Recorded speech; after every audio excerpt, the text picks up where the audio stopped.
On the way back from Lewis's funeral, my mom told me to start packing. She waited until the day before we left to tell Edie.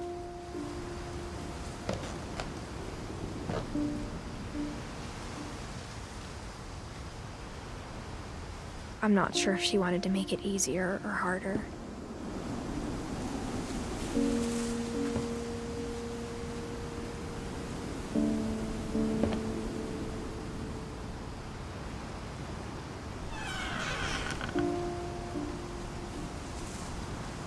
I wish we'd stayed.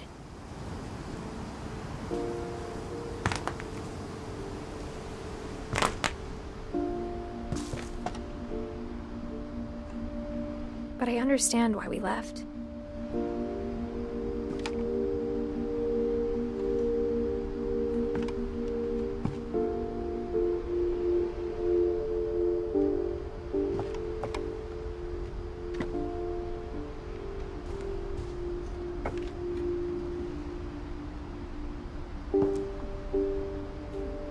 My mom ended up leaving everything behind.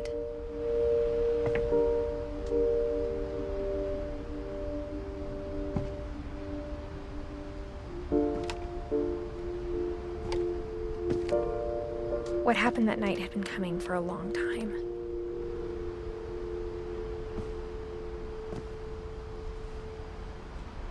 Maybe it should have come sooner.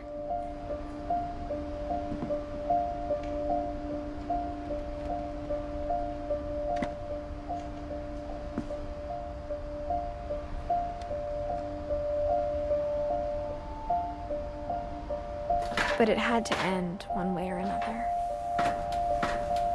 All that's left now is to tell you about that last night.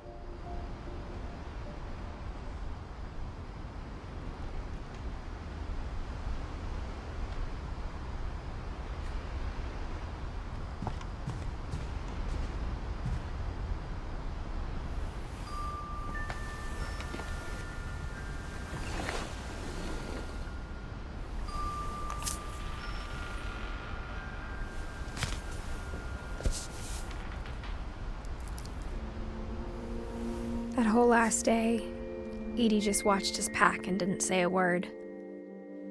Until supper, when she raised her glass and said, "To our final night together, and all our final nights apart." Grandma, you know what I said about alcohol. Some of your medications are very Edith, specific. I left a present for you in the hallway. Why don't you go open it? The grown-ups have to argue now. I'm sorry, you're right. We're all leaving tomorrow. Let's just enjoy our last... I'm not leaving. Edith, you're excused.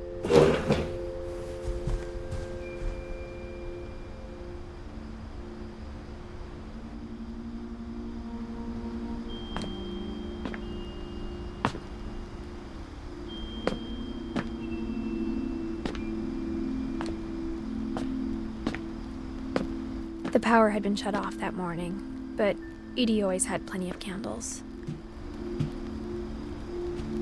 When my mom sealed the library, I don't think she knew about the other entrance.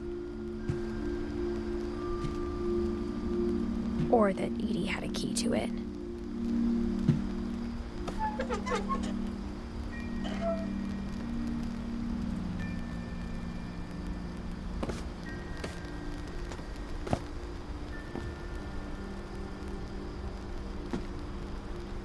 That thing you're afraid of isn't going to end when you leave the house. Edith has a right to know these stories. My children are dead because of your stories. I think it's best if Edith and I leave tonight.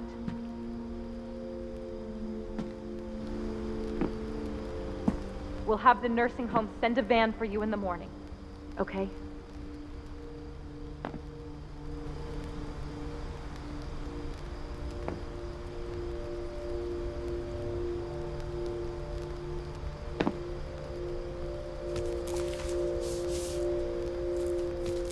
Dear Edith, there's so many stories I wish I could tell you, but there's only time for one.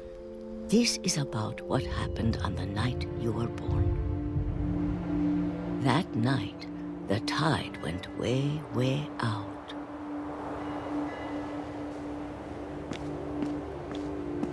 It was the first and last time I ever saw the old house aground.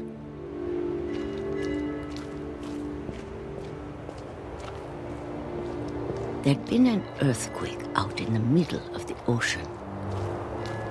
They called it the lowest tide in 1,000 years. God, it smelled awful. You know, I've seen that house every day of my life.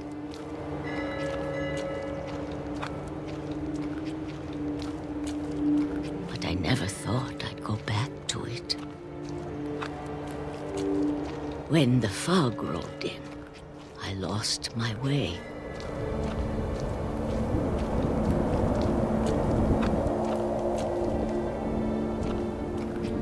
I got turned around.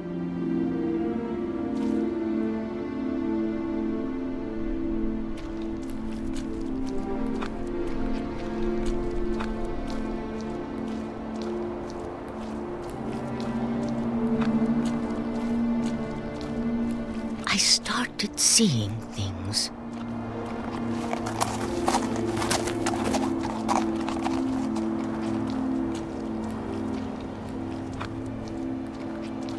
Things I'd forgotten had ever existed.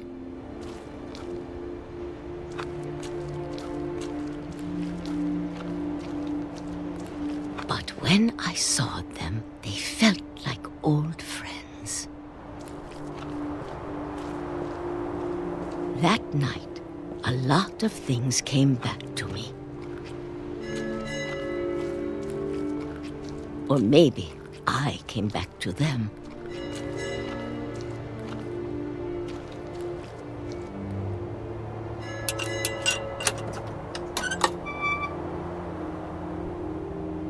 Things I can't explain, but that I need you to try and... Edith, what are you doing in here? It's mine. Edith! Mom, you're gonna rip it! Let go! I kicked and screamed, but Mom dragged me to the car. I never saw Great-Grandma Edie again. The next morning, the band came to pick her up, but she was already gone. After that, we moved around a lot.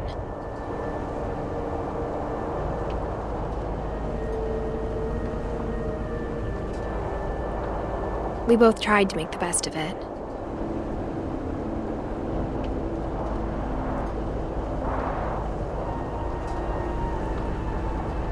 A few years went by.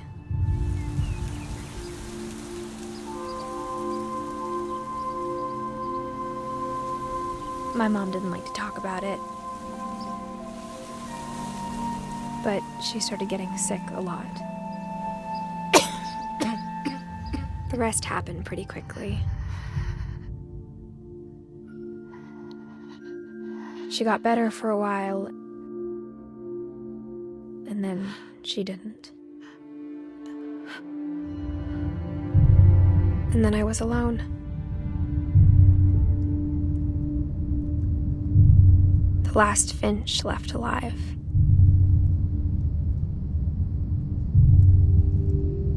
Until I found out about you. I'm still not sure what to tell you about all this. If we lived forever, maybe we'd have time to understand things. But as it is, I think the best we can do is try to open our eyes. And appreciate how strange and brief all of this is.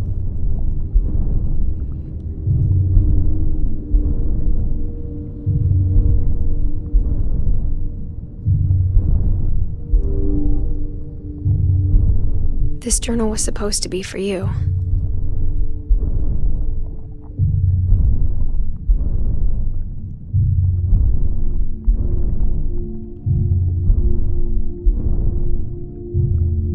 But now I hope you'll never see it. I just want to meet you. and tell you all these stories myself. But I guess if you're reading this now,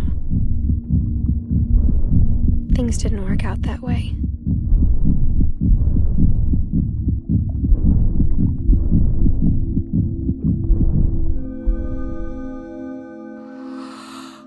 This is where your story begins.